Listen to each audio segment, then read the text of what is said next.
Ahojte, máme tu jedlo do 10 eur. Dnes varíme cícerové kari s kuskusom. Poďme si pre suroviny do obchodu.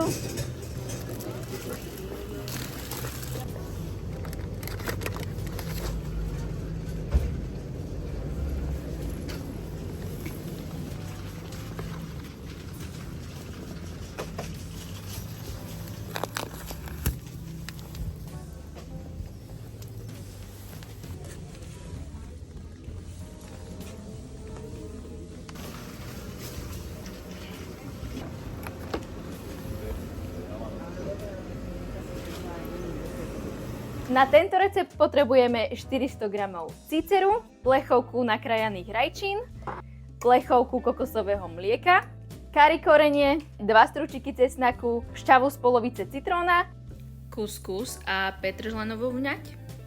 Poďme na to. Ako prvé si ideme spraviť kuskus. 200 g kuskusu dáme do nejakej misky alebo do hrnca a zalejeme ho vriacou vodou. Voda by mala byť asi centimeter nad kuskusom. A pridáme sol a zakrieme. Necháme teraz asi 7 minút, kým sa kuskus napučí a kuskus je hotový, len ho trošku zamiešame s lyžičkou. A ideme si spraviť kari. Všetko to teraz ideme robiť v jednej veľkej panvici. Dáme si na panvicu olej, olivový alebo slnečnicový, rada používam olivový. K zohriatému oleju pridáme 2 strúčiky prelisovaného cesnaku a trošku ho opečieme. K cesnaku teraz pridáme 2 veľké lyžice kari korenia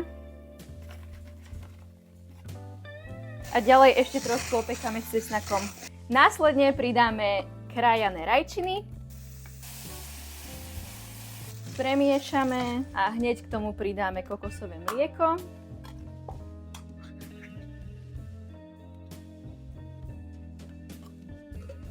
Takisto všetko dobre premiešame, aby sa to spojilo a privedieme k varu. Zatiaľ, kým nám to začne vrieť, ideme si predsediť cícer, pretože tú vodu nepotrebujeme, potrebujeme iba čisto cícer. Už nám aj naša zmes vrie, pridáme teda predsedený cícer. Takisto premiešame. Ideme dochutiť solou korením, pridáme šťavu z polovice citróna. Treba dávať pozor na kôstky z citróna, aby tam nespadli. A necháme to teraz vrieť približne 10 minút, aby sa všetky chute spojili. Ideme pozrieť náš kuskus, premiešať ho. No, už je hotový. Neviem, či som spomínala, ale necháme vrieť úplne na miernom ohni. No a potom máme kari hotové. No a kari môžeme ozdobiť petržlenovou vňaťou. Koštovka. Či je dosť ochutené?